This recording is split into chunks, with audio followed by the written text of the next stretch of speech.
Now, welcome to part 5 of my story about what happens if Ahsoka Tano never leaves the Jedi Order, and instead she and Fives begin to unravel the true purpose of the Clone Army, which is of course to carry out Order 66 and kill the Jedi. And very quickly before getting back to it, if you haven't seen the first 4 parts of this, I would highly recommend starting with part 1, and if you like it, working your way back to this one. Otherwise, this video really isn't going to make much sense to you. Links to all previous parts will be in the comments and description below. And also note that future parts will be released every Tuesday. And so anyway, without further ado, let's get back to the story. We find ourselves back in Palpatine's office at night, where Anakin has just told the Chancellor that his apprentice, Ahsoka Tano, was killed by Maul, who he then killed in return, and that he blames the whole thing on the Jedi Council, who had lost faith in Ahsoka, initially believing her to be responsible for a bombing on the Jedi Temple that was actually carried out by Barriss Offee. But of course, both Ahsoka and Maul are still alive and on Dathomir, and Anakin's only saying all this to see how Palpatine reacts after Anakin had been told by Maul that Palpatine is actually Darth Sidious, which is not something he believes, or at least wants to believe. We then hear Palpatine say, "And so the Council doesn't know about this yet, do they?" "I came here first," Anakin says, his back to Palpatine. I just needed to talk about it. I didn't need to be lectured or told that I let my feelings get the best of me, that I have to learn to let go of the things I care about." Anakin turns back around and faces Palpatine, who then gives the young Jedi a look of sympathy and complete understanding as he says, "And that is the problem with the Jedi, isn't it? Always a lecture or lesson to be taught, when sometimes what is needed is just an ear for listening." Palpatine gives a little disapproving shake of the head and continues, "And they claim to be so compassionate." It's then that a datapad resting on the Chancellor's desk beeps, as if alerting him that he's getting a message. And after briefly glancing at it, Palpatine says, "Rest assured, your secret is safe with me until you're ready to go to the Jedi Council with this." Anakin looks like he's about to respond, but the datapad beeps yet again, and Palpatine sighs and says, "Do forgive me, my boy. This is something I really must attend to." Palpatine looks down at the datapad, seems to start typing response, and Anakin suddenly shakes his head looking a little shameful and says, "I'm sorry, I barged in here like this while you were working." Palpatine gives a simple wave of the hand, shooing his concerns away, and then says, "You're always welcome here, Anakin. Unlike the Jedi, I realize there's more to life than work and duty." Anakin seems surprised to hear him say that and responds, "But you're the Supreme Chancellor. Certainly my problems," but Palpatine quickly interrupts, looking up from the datapad, "are also my problems." He smiles thoughtfully at Anakin then. "Though I am proud of the work I have done as Supreme Chancellor, and I do not regret the path I took to get here, I don't regret the long years I've spent in service of democracy. I do sometimes regret not having time for the simpler things in life, things like family." Palpatine takes a deep breath as if settling some emotions that are trying to bubble to the surface. He then says, "You, my boy, are the closest thing I'll ever have to a son."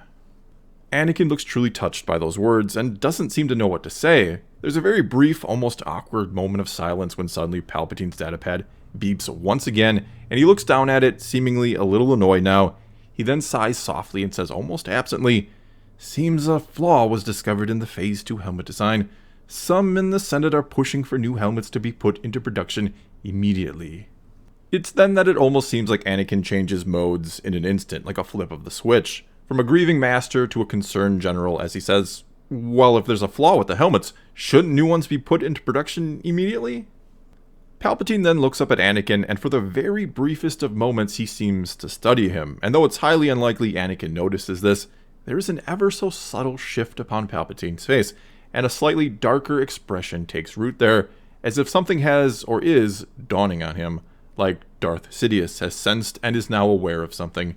He then says as he begins typing a message to someone on that datapad, "How right you are, but this is going to be quite an expense for the Republic, so much so that it'll require yet another loan from the banking clan. Not that we weren't on the verge of having to approach them again anyway." He then glances up at Anakin and finishes, "It's just that things are happening sooner than expected." Palpatine then returns his focus to the datapad, taps a few more buttons on it as if sending another message, waits a moment or two, then smiles after seemingly getting a response. "But the good news is I've already been in contact with the banking clan, and Senator Amidala has agreed to meet with Rush Clovis, their new representative." Anakin's face suddenly darkens, but Palpatine either doesn't notice or pretends not to notice, and says with concern once again on his face and in his voice, "But enough about all that. I'm sure the tedious workings of galactic politics is the last thing you want to be hearing about after suffering such a grave loss." But as if not hearing Palpatine, Anakin says back, "Padme agreed to meet with him." Palpatine nods innocently. "She's leaving right now, in fact."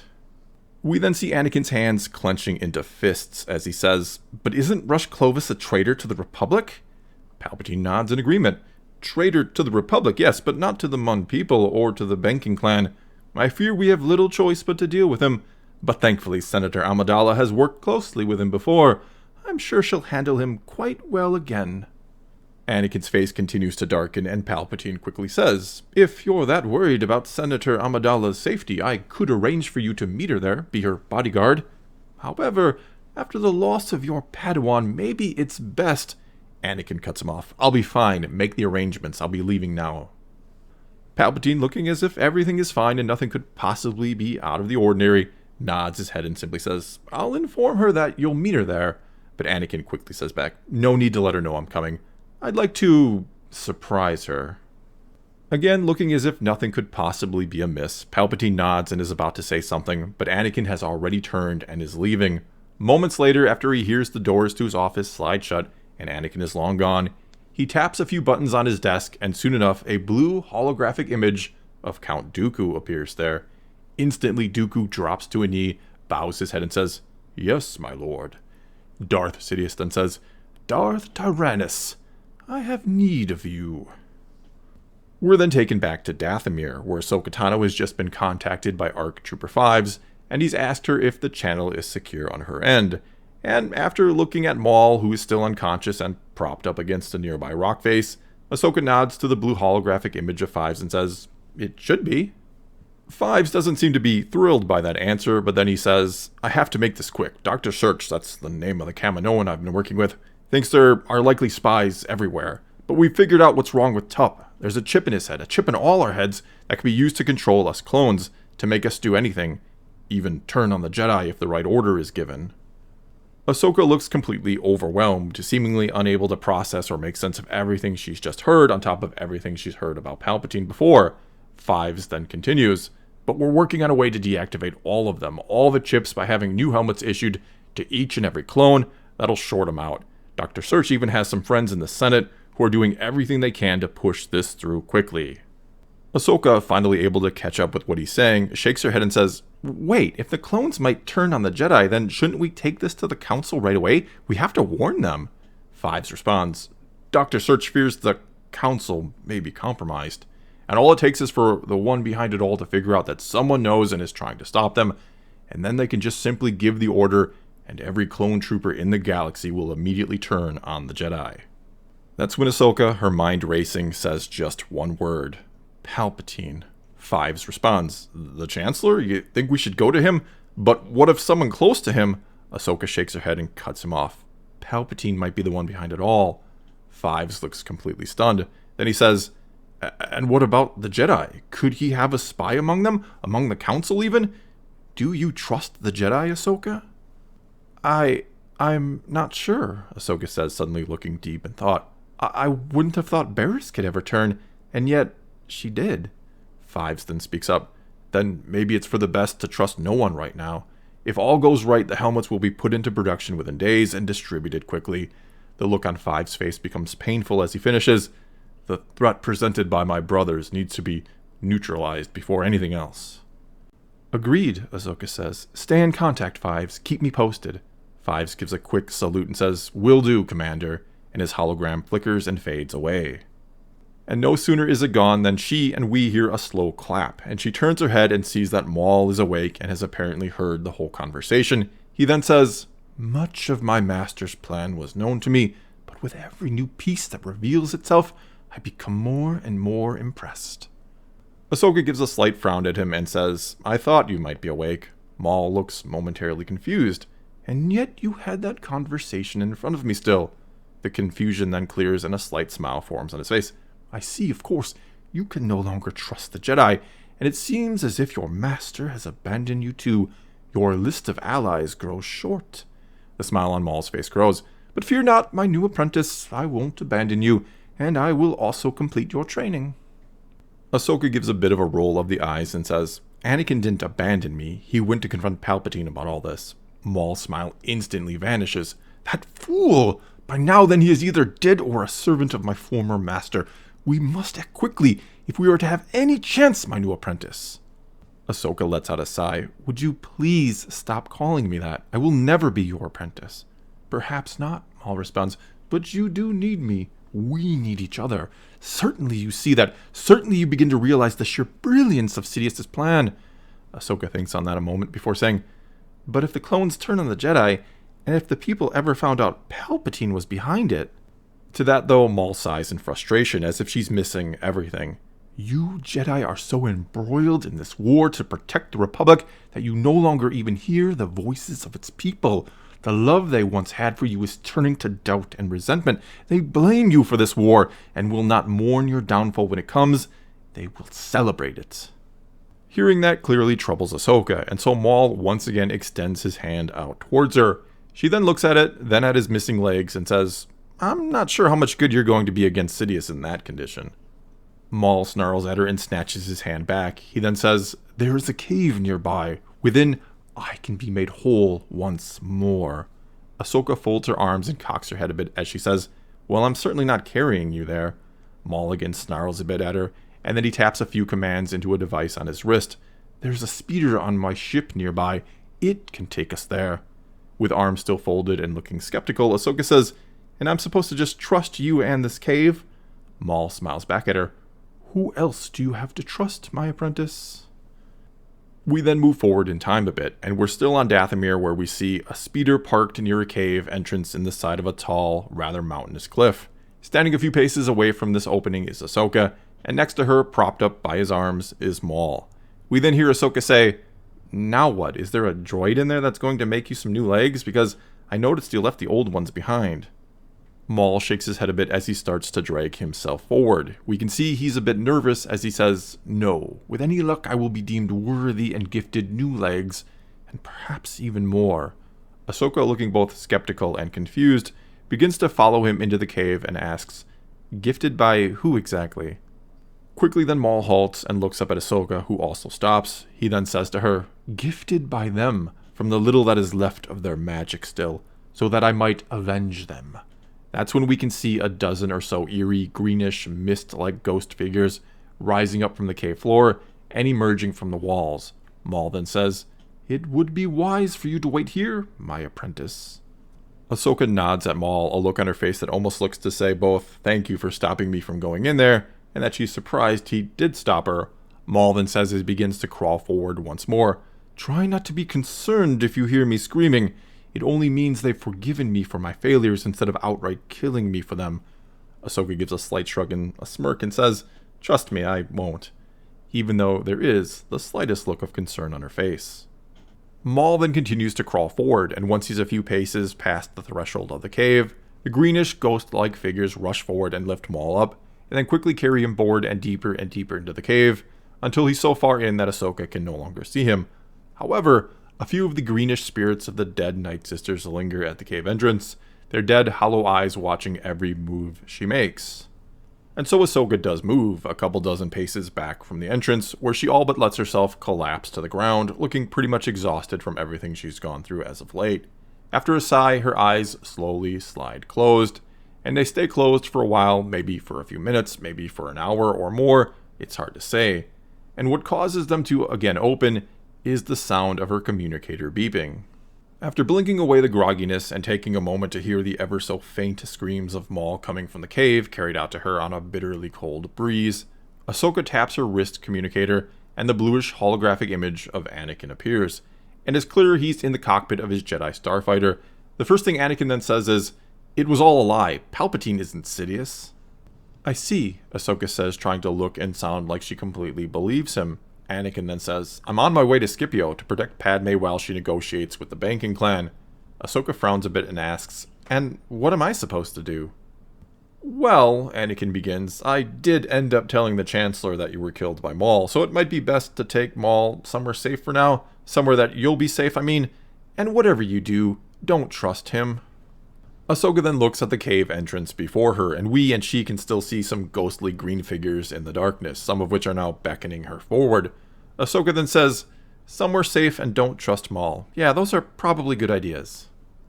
Anakin then tells her he'll be in contact again soon, and reiterates that she keep herself safe above all else, and certainly above the well-being of Maul, before his hologram then fades away. Ahsoka then gets to her feet and stretches out, which is when she sees movement out of the corner of her eye. It appears something or someone was watching her but has now darted away and behind some jagged boulders that are scattered about. Quickly then, sabers now in hand but not ignited, Ahsoka chases after it, her speed augmented slightly by the Force. She gracefully weaves between a few of the boulders and then hears a noise on the other side of one, as if something has just scurried behind it. And so she leaps over it and comes crashing down on and pins to the ground a Night Sister child, maybe around the age of 10. With wide, horrified eyes, the child looks at the deactivated lightsabers in Ahsoka's hands that aren't pointed directly at her, but still held in her general direction. Ahsoka, who is surprised by who or what she's caught, and feels guilty for the look of absolute fear in her eyes, does nothing to stop the child from squirming out from underneath her. The child then starts to bolt away again, but Ahsoka cries out, "Wait, I mean you no harm." The child stops, turns her head, and only stares at the lightsabers. Without a second thought, Ahsoka tosses them away and says, "See, no harm. I'm not going to hurt you. In fact, I'll help you if I can, I promise." The girl says nothing and doesn't run, so Ahsoka stands up straight, raises her hands, and says with a calming smile on her face, as she ever so slowly starts to approach, "Where are your people?" The girl points at one of the lightsabers on the ground and says, "An armored warrior using 4 of those killed them all." "Grievous," Ahsoka says as she keeps taking one slow step after another towards the girl. "He's an enemy of mine as well, which means we can be friends, right?" The girl doesn't give an answer, and so Ahsoka says, "Are you all alone here?" The girl nods. Ahsoka gives another calming smile and says, "Well, now you're not alone, and you won't ever be alone again, I promise." The girl says nothing to that, but the look on her face brightens ever so slightly. "Tell me," Ahsoka then says, "what's your name?" "Maren," the girl says back. That's when Ahsoka finally reaches her, crouches down to her level, and smiles yet again. "It's nice to meet you, Maren. My name's Ahsoka." The girl then smiles back, but suddenly that smile turns to absolute fear and terror once more, as her eyes go beyond Ahsoka to something standing behind her. Expecting to see Maul, Ahsoka turns to see Count Dooku instead. "My master sends his regards," Dooku says as he ignites his crimson red lightsaber.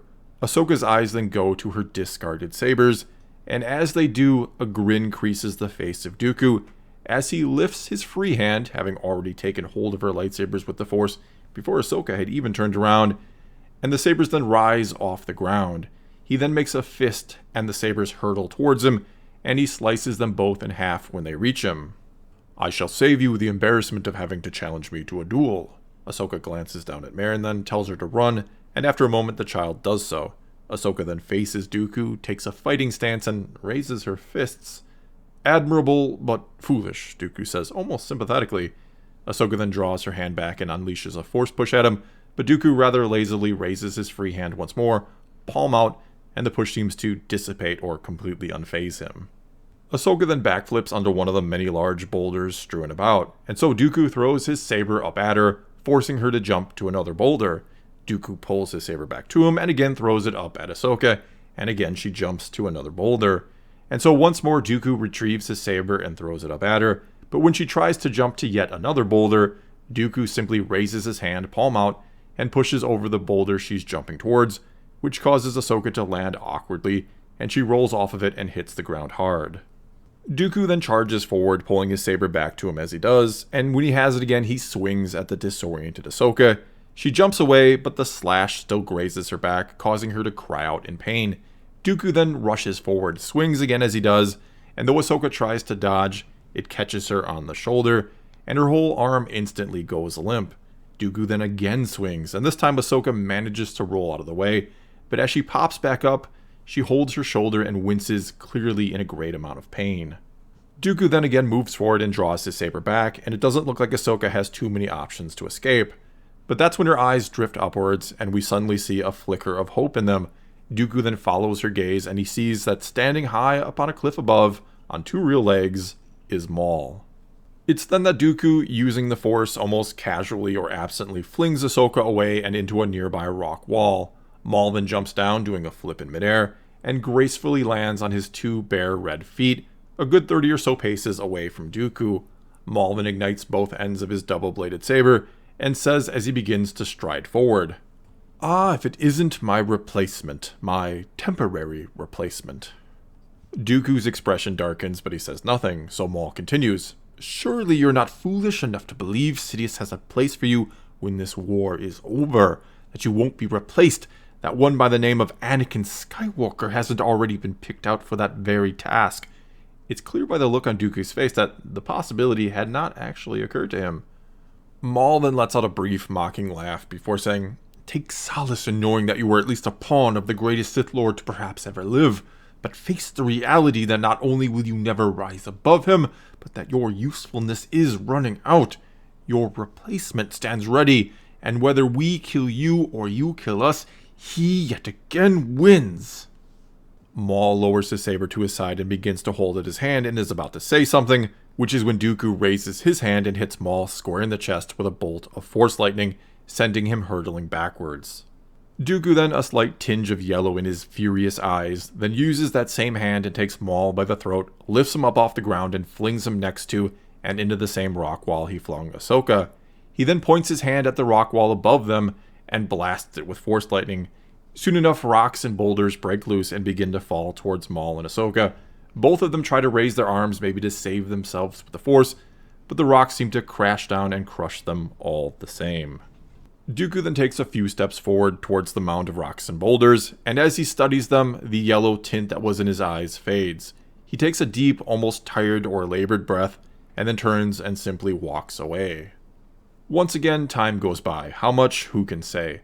But as we focus on the mound of rocks and boulders, we see what looks like a rather large hand made of ghoulish green energy take hold of the large and small chunks of stone and begin to move them about, and soon enough they uncover the battered, bloodied, and bruised body, maybe alive, maybe dead, of Ahsoka Tano. That's when we see controlling this hand is none other than the Night Sister child Maren. We and she then hear, like a whisper on the wind, a voice say, "Bring her to us, child." And so we watch as Maren uses the green hand to move more of the rocks and boulders, enough so that she can now free Ahsoka's body, which she does.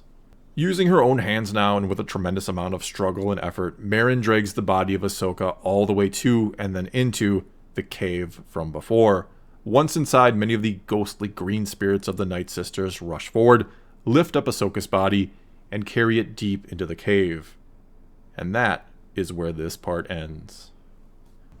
Well, that's all I've got for this time. Now it's your turn to tell me what you thought of this part and or what you think might happen next. And just a reminder, next part should be up next Tuesday or Wednesday at the absolute latest.